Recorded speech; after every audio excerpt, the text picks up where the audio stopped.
Hi friends, ఈ వీడియోలో మనం సామాన్య సమీకరణాల గురించి తెలుసుకుందాం. సామాన్య సమీకరణాల గురించి తెలుసుకునే ముందు ఈ వీడియోను మీరు షేర్ చేయండి, లైక్ చేయండి, కామెంట్ చేయండి. నా యొక్క ఈ ఛానల్ని మీరు ఒకవేళ ఇంతకుముందు సబ్స్క్రైబ్ చేసుకోకపోతే సబ్స్క్రైబ్ చేసుకోండి. మీరు సబ్స్క్రైబ్ చేయడం వల్ల నా యొక్క లేటెస్ట్ వీడియోలు మీకు మెయిల్లో పొందే అవకాశం ఉంది. అయితే మనం సామాన్య సమీకరణాల గురించి మనం తెలుసుకుందాం. సామాన్య సమీకరణాల్లో ఫస్ట్ నేను ఒక ఎగ్జాంపుల్ 2x = 10 అనేది ఒక ఎగ్జాంపుల్ మనం తీసేసుకుందాం. ఇది ఇలా 2x = 10 అనే దీన్నే మనం సమీకరణం అంటాము. ఇలా అనేది ఇక్కడ చూడండి.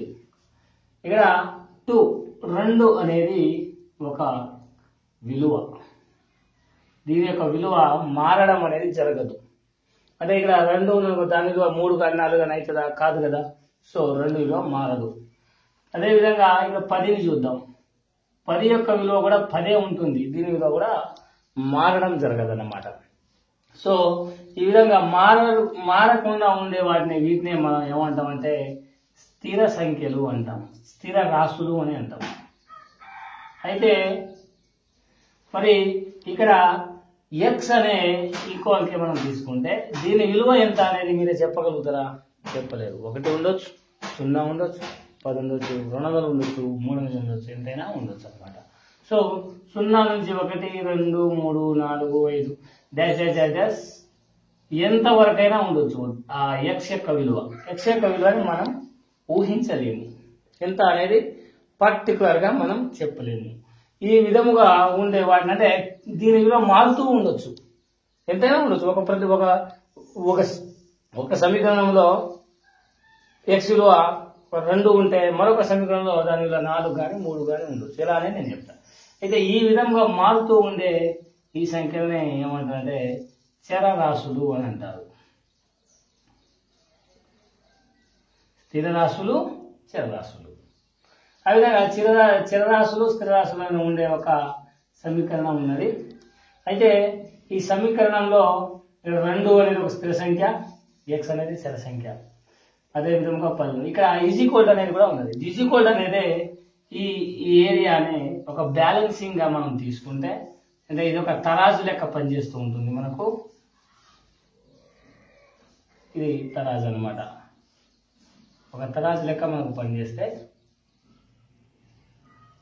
ఇటు మనం 2 కిలోలు రాయి వేసామనుకోండి, ఇక్కడ కూడా మనం 2 కిలోలు రాయే కంపల్సరీ వేయవలసి ఉంటుంది. అదేవిధంగా ఇక్కడ ఒక పావు కేజీ కానీ, ఒక అర కేజీ కానీ, లేకపోతే ఒక కేజీ కానీ ఎక్కువ వేసామనుకోండి +1, అప్పుడు ఏమవుతుంది? ఈ తరాజు అనేది కిందికి వంగుతుంది. అంటే ఇటువైపు ఎక్కువ అవుతుంది, ఇటువైపు తక్కువ వెయిట్ అవుతుంది. ఈ విధంగా ఇటు సైడ్ ఎక్కువ వెయిట్ ఉంటే అప్పుడు గ్రేటర్ దాన్ వాడవచ్చు. ఇక్కడ ఇటు సైడ్ కనుక అదే కేజీ రాయి ఇటు వేసామనుకోండి, ఇటు తీసేసి అప్పుడు ఇటు ఎక్కువ అవుతుంది, దాన్ని లెస్ దాన్ అంటాం అనమాట. కానీ ఖచ్చితంగా ఉంటే దాన్నే మనం ఈజీకోల్డ్ అంటాం. ఈ విధంగా ఈజీకోల్డ్ ఉండే ఈ స్టేట్మెంట్ నే మనం సమీకరణాలు అని అంటాం. అంటే ఇటు మనం ఇటు ఎడమ చేయి వైపు మరియు కుడి చేయి వైపు ఈ 2 వైపులా కనుక సమానం ఉంటే, ఈ విధంగా ఉంటే సమీకరణాలు అని అంటాం. ఈజీకోల్డ్ ఎప్పుడు ఉంటుంది? ఈ తరాజు సమానంగా ఉన్నప్పుడే. అయితే ఇది చూడండి, ఎక్కువగా మనం తరాజు వాపు వాడేటప్పుడు సమానంగా ఉన్నటువంటి వాటినే మనం తీసుకున్నాం. షాప్ లో వెళ్ళినా కానీ ఎక్కడ వెళ్ళినా ఒక సైడ్ 1 కేజీ రాయేసి మనం వస్తువులు అంతకంటే ఎక్కువ వేసి మనం కొనం కదా. 2 సమానంగా ఉన్నప్పుడే మనం కొంటాం. ఆ విధముగా ఉండే వాటినే మనం సమీకరణాలు అని అంటాం. ఈజీకోల్డ్ వాడితే దాన్ని మనం సమీకరణము అని అంటాం. అయితే ఇక్కడ సమీకరణం ఈజీకోల్డ్ మధ్యలో ఉంటుంది. సమీకరణం ఇటువైపు కొన్ని అంకెలు, ఇటువైపు కొన్ని అంకెలు ఉంటాయి. ఇది ఏ చేయికేలు ఉన్నది? ఎడమ చేయికేలు ఉన్నది.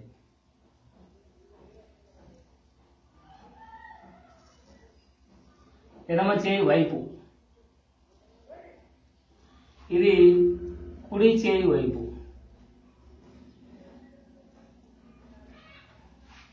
ఎడమ చేయి వైపు ఉండే ఈ అంకెలు ఇంగ్లీష్లో ఏమన్నంటే left hand sided.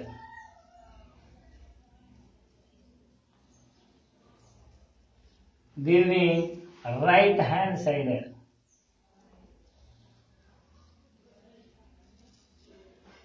Left hand sided right hand sided is equal to ఇటు సైడ్ ఉన్నది లెఫ్ట్ హ్యాండ్ సైడ్, ఈ తరగతిలో ఉన్నది right hand side. Left hand side ను మనం షార్ట్ ఫామ్ లో LHS అంటాం, రైట్ హ్యాండ్ సైడ్ ఉండేవాడిని RHS అంటాం. అంటే ఇక్కడ చూడండి, left hand sided LHS is equal to RHS అయితే దాన్నే సమీకరణము అని అంటాం. LHS is equal to RHS ఉంటే దీన్నే మనం ఏమంటాం, సమీకరణం అంటాం. అయితే ఈ లెస్ దాన్ గ్రేటర్ దాన్ ఈ సమీకరణాలు కావు కాబట్టి వీటిని పక్కకు పెడదాం. మరొక క్లాసులో వీటి గురించి కూడా నేను వివరిస్తాను. అయితే ఈ విధంగా LHS is equal to RHS అయితే దాన్ని మనం సమీకరణాలు అంటాము. అయితే ఇక్కడ 2x ఈజ్ ఈక్వల్ టు 10 కదా. మరి x విలువ మనకు తెలియదు, 0 ఉండొచ్చు, 4 ఉండొచ్చు, ఎంతైనా ఉండొచ్చు. ఏదో పర్టికులర్ ఒక విలువని ఇక్కడ x బదులు రాయగలిగితేనే అది 10కి సమానం అయితేనే అది ఈక్వేషన్ అవుతుంది, లేకుంటే ఈక్వేషన్ కాదు. అలాంటప్పుడు మనం ఏం చేయాలి, x విలువను కనుక్కోవాలి.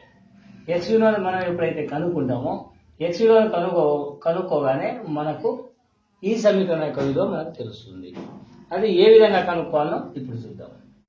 ఇక్కడ x విలువను కనుక్కోవడం అంటే మూలము కనుక్కోవడం అనే అర్థం. ఇందులో x విలువను కనుక్కోవడం అంటేనే మూలమును కనుక్కోవడం అని అర్థం. అయితే ఈ x విలువను ఎలా కనుక్కోవాలి? x విలువను కనుక్కోవడానికి పద్ధతులు ఉన్నాయి మనకు. అయితే ఆ పద్ధతులు తెలుసుకునే ముందు మనం ఒక కొత్త ప్రయోగం చేద్దాం. ఒక ప్రయోగం చేసి తప్పున్న వాటిని పక్కన పెడదాం, కరెక్ట్ ఉన్నదాన్ని తీసుకుందాం. అలా కరెక్ట్ వస్తే అదే దాని యొక్క విలువ. అయితే దీన్నే మనం యత్న దోష పద్ధతి అంటాము. అంటే తప్పు చేసుకుంటా రైట్ చేసుకుంటా వెళ్ళిపోతా ఉంటే ఏ ఆన్సర్ వస్తుందో ఆ ఆన్సర్ అనమాట. సో ఫస్ట్ యత్న దోష పద్ధతి.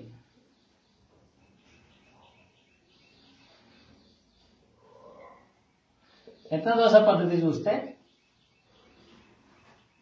2x ఈజ్ ఈక్వల్ టు 10 కదా. First x is equal to 0 తీసేసుకుందాం. 0 ఉందో ఏముందో మనకు తెలియదు కదా. అయితే x ఈజ్ ఈక్వల్ టు 0 తీసేసుకుందాం. x ఈజ్ ఈక్వల్ 0 తీసుకుంటే x బదులు 0 కదా, ఇక్కడ మధ్యలో ఇంటూ ఉంటుంది కదా. So 2 into 0 is equal to 10. 2 0 0 0 is equal 10. 0 is equal 10 కావడానికి అవకాశం ఉందా? లేదు. కాబట్టి ఇది తప్పు. తర్వాత x ఈజ్ ఈక్వల్ టు 1 తీసుకుందాం. x ఈజ్ ఈక్వల్ 1 తీసుకున్నప్పుడు 2 ఇంటూ x ఈజ్ ఈక్వల్ 10 కదా. ఇందులో x బదులు 1 రాస్తాం కదా. 2 into 1 is equal 10. 2 1 2 is equal 10. 2 is equal 10 కావడానికి అవకాశం ఉందా? లేదు. సో ఇది కూడా wrong. Next x is equal 2 తీసేసుకుందాం. ఇప్పుడు 2 into x is equal to 10. ఇప్పుడు 2 ఇంటూ x బదులు 2 రాస్తే 2 ఇంటూ 2 ఈజ్ ఈక్వల్ 10. 2 2 ఎంత? 4. 4 is equal to 10. 4 is equal 10 కూడా కావడానికి అవకాశం లేదు కదా. సో ఇది కూడా పక్కన పెడదాం. తర్వాత ఇక్కడ చూడండి, x ఈజ్ ఈక్వల్ టు 3 తీసేసుకుందాం. అప్పుడు 2 into x is equal to 10. తర్వాత 2 ఇంటూ x బదులు 3 రాస్తాం కదా, ఈజ్ ఈక్వల్ 10. 2 3 ఎంత? 6. 6 ఈజ్ ఈక్వల్ టు 10. ఈ విధంగా 6 ఈజ్ ఈక్వల్ 10 కావడానికి కూడా అవకాశం లేదు. So 2 into 4 is equal to 10. 2 4 ఎంత? 8. 8 ఈజ్ ఈక్వల్ 10. 8 ఈజ్ ఈక్వల్ 10 కావడానికి అవకాశం ఉందా? ఇది కూడా లేదు. సో తీసేద్దాం. తర్వాత x ఈజ్ ఈక్వల్ టు, ఇక్కడ x ఈజ్ ఈక్వల్ 4 తీసేసుకున్నాం కదా. x ఈజ్ ఈక్వల్ 5 తీసేసుకుందాం. So 2 into x is equal 10. 2 into 5 is equal to 10. 2 5 ఎంత? 10. 10 ఈజ్ ఈక్వల్ 10. ఇప్పుడు 10 ఈజ్ ఈక్వల్ 10 కావడానికి అవకాశం ఉంది కదా, అవకాశం ఉంది. కాబట్టి ఎప్పుడైతే x విలువను మనం 5గా 5 బదులు ఎక్స్ బదులు ఎప్పుడైతే 5ని మనం రాశామో అప్పుడు LHS is equal to RHS అయింది. కాబట్టి x ఈజ్ ఈక్వల్ 5 అనేది మనకు ఖచ్చితమైన ఆన్సర్. సో ఇప్పుడు చూద్దాం. ఇప్పుడు మనకు ఏమొచ్చింది? x విలువ x ఈజ్ ఈక్వల్ 5 వచ్చింది. ఇది ఆన్సర్. దీనినే మనం మూలం, x యొక్క మూలం, ఈ సమీకరణం యొక్క మూలం అని అనొచ్చు. ఇక్కడ x విలువ 5 అనొచ్చు. అది ఇక్కడ ప్రతిక్షేపిస్తే మనకి ఇక్కడ ఆన్సర్. ఈ విధంగా తప్పులు చేసుకుంటా రైట్లు చేసుకుంటా మనం దీన్ని సాధించవచ్చు. అయితే మనం కాంపిటేటివ్ ఎగ్జామ్లో ఇలా చేయలేం కదా, మనం ఒక్క క్వశ్చన్ ఇంతసేపు సమయం వృధా చేయలేం. కాబట్టి దాన్ని ఈ విధంగా కూడా మనం చేసుకోవద్దు. ఎలా అనేది ఇక్కడ చూద్దాం. ఇప్పుడు 2 into x is equal to 10. మనకు ఈ సమీకరణం యొక్క ఫండమెంటల్ రూల్స్ గురించి తెలియాలి. ఏంటిదా ఫండమెంటల్స్ రూల్స్ అంటే 2కు x మధ్య ఇంటూ ఉన్నది. ఇది సైడ్ వెళ్తే 10కి రిలేషన్ పెంచుకోవాలి. కాబట్టి ఈ LHS సైడ్ ఇంటూలో ఉంటే ఈక్వల్ అవతలికి అంటే RHS సైడ్ డివైడెడ్ బైలోకి వచ్చేస్తుంది, అంటే బైలోకి వచ్చేస్తుంది, హారంలోకి వచ్చేస్తుంది. అదే ఇది సైడే కనుక బైలో ఉంటే అటువైపు వెళ్తే ఇంటూలోకి వచ్చేస్తుంది. ఇది మనం గుర్తుపెట్టుకోవాలి. అదేవిధంగా 2కు x మధ్య ప్లస్ ఉంటే అప్పుడు ఈ ప్లస్ ఇటువైపు 2కు ముందు ప్లస్ ఉంటే అటువైపు వెళ్తే మనకు RHS సైడ్ వెళ్తే ఏమవుతుంది? మైనస్ అవుతుంది. ఇటువైపు కనుక మైనస్ ఉంటే RHS సైడ్ వెళ్తే ప్లస్ అవుతుంది. ఈ ఫండమెంటల్ ఫార్ములాను మనం బాగా గుర్తుంచుకోవాలి. దీన్ని ఎలా వాడాలనేది నేను తర్వాత వీడియోలో ఇంకా విపులంగా ఖచ్చితంగా చెప్తాను. తర్వాత వీడియో కూడా మీరు చూస్తే, నా ఛానల్ సబ్స్క్రైబ్ చేసుకుంటే మీకు ఇవన్నీ తెలిసే అవకాశం ఉంటుంది. సో ఇప్పుడు చూద్దాం. x కు 2కు మధ్య ఇంటూ ఉంది కాబట్టి రాగానే డివైడెడ్ అయిపోవాలి కదా. So x is equal to ఇటు తీసుకెళ్తాం కదా, 10/2 డివైడెడ్ అంటే హార్లో రాయడమే. ఇప్పుడు రండి, 2వ ఎక్కంతో మనం కొట్టేస్తే 2 1 2 2 5 10. x is equal to 5/1. x is equal to 5. ఈ విధముగా మనం సామాన్య సమీకరణాల గురించి మరియు ఆ సమీకరణాలను ఎలా సాధించాలనేది నేను ఒక చిన్న ఎగ్జాంపుల్ తోటి చెప్తాను. ఇంకా మరిన్ని ఎగ్జాంపుల్స్, మరి ఇంకా చాలా రకరకాల మోరల్స్ పై సమస్యలను మనం తర్వాతి వీడియోలో తెలుసుకుందాం. మీరు మాత్రం నా ఛానల్ మాత్రం లైక్ చేయడం, షేర్ చేయడం, సబ్స్క్రైబ్ చేయడం మాత్రం మర్చిపోకండి. Thank you very much.